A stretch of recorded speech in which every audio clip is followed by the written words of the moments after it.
ചരിത്രപരമായി നോക്കിയാൽ ലോകത്തെവിടെയും ഭൗമരാഷ്ട്രീയ പ്രതിസന്ധികൾ ഉണ്ടാകുമ്പോൾ നിക്ഷേപകർ സുരക്ഷിത താവളം എന്ന നിലയിൽ സ്വർണത്തിലേക്ക് തിരിയുകയും തത്ഫലമായി സ്വർണത്തിന്റെ വില വർദ്ധിക്കുകയും ചെയ്തിട്ടുണ്ട്. എന്നാൽ 2026 ഈ സാഹചര്യത്തിൽ നാം കാണുന്നത് തികച്ചും വ്യത്യസ്തമായ ഒരു പ്രവണതയാണ്. യുദ്ധ സാഹചര്യമുണ്ടായിട്ടും സ്വർണവില വിചാരിച്ചതുപോലെ ഉയർന്നിട്ടില്ല. എന്തുകൊണ്ടാണ് ഈ പ്രതിഭാസം? വിശദമായി നോക്കാം. സ്വാഗതം ഇൻഡെപ്തിലേക്ക്.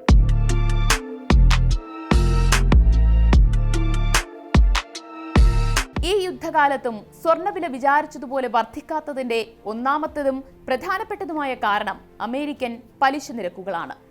പണപ്പെരുപ്പം നിയന്ത്രിക്കാനായി US ഫെഡറൽ റിസർവ് പലിശ നിരക്കുകൾ ഉയർന്ന നിലയിൽ തന്നെ നിലനിർത്തുകയാണ് ചെയ്യുന്നത്. പലിശ നിരക്ക് കൂടുമ്പോൾ സ്വാഭാവികമായും US ഡോളർ കൂടുതൽ കരുത്താർജിക്കുന്നു.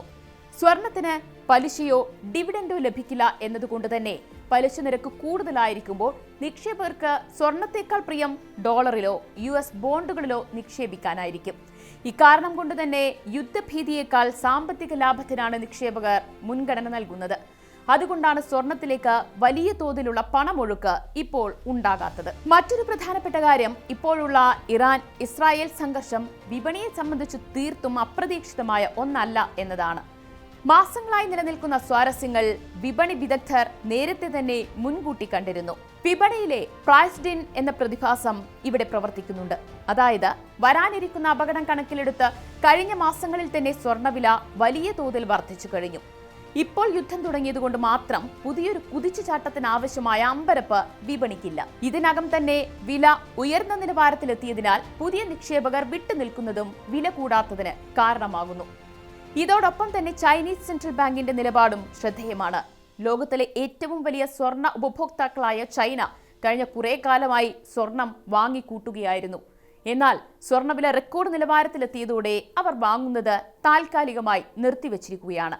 വലിയ തോതിൽ സ്വർണം ശേഖരിക്കുന്ന കേന്ദ്ര ബാങ്കുകൾ പിൻവാങ്ങുന്നത് വിപണിയിലെ ഡിമാൻഡ് കുറയാൻ ഇടയാക്കുന്നു. കൂടാതെ ഇറാൻ-ഇസ്രായേൽ സംഘർഷം ഒരു പൂർണ്ണ തോതിലുള്ള പ്രാദേശിക യുദ്ധമായി മാറില്ലെന്നും വലിയ ശക്തികൾ ഇടപെട്ട് സമാധാനം കൊണ്ടുവരുമെന്നുമുള്ള ഒരു ശുഭാപ്തി വിശ്വാസം വലിയൊരു വിഭാഗം നിക്ഷേപകർക്കിടയിലുണ്ട്. ചുരുക്കത്തിൽ യുദ്ധം സ്വർണത്തിന് അനുകൂലമായ ഘടകമാണെങ്കിലും ശക്തമായ US ഡോളറും ഉയർന്ന പലിശ നിരക്കും ആ ആവേശത്തെ നിലവിൽ പിടിച്ചു നിർത്തുകയാണ്. വിപണി ഇപ്പോൾ ഒരുതരം നിശബ്ദതയിലാണ്. നിക്ഷേപകർ സാഹചര്യം സൂക്ഷ്മമായി നിരീക്ഷിക്കുകയാണ് ചെയ്യുന്നത്. എന്നിരുന്നാലും യുദ്ധം കൂടുതൽ രാജ്യങ്ങളിലേക്ക് വ്യാപിക്കുകയോ ആഗോള എണ്ണ വിതരണത്തെ ബാധിക്കുകയോ ചെയ്താൽ ഈ സാഹചര്യം എപ്പോൾ വേണമെങ്കിലും മാറാം.